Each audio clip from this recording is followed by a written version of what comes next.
this video, we're going to be talking about how to fix your Valorant Riot account problem. So let's get straight into the video, shall we? The first thing you want to do is simply go ahead and check if their server or status is down. You want to simply go to status.riot.com and check if there are any outages or maintenance. Also, the second thing you want to do is verify your account credentials. So make sure that you're using the correct username, reset your password if you're unsure, or check caps lock off.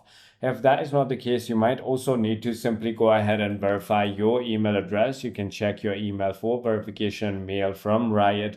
Click the verification link to activate your account. Check spam and junk folder. If you haven't already completed the two-factor authentication, simply go ahead and enable it in your Riot account management. If you use any kind of VPNs, proxies, then you want to simply go ahead and disable it and any kind of ad blockers as well. Always make sure that you're in the correct region for your account, and changing region may require a new Riot account. If you're using any kind of browser, you can simply go ahead and clear the cache and cookies, and always check if your account has a lock or ban at account.riot.com. If that is not the case, you want to simply go ahead and update the Riot Client and Valorant, or just uninstall and reinstall it. I hope this video clarifies everything for you. If you have further more queries, feel free to comment down below, and I'll see you on the next one.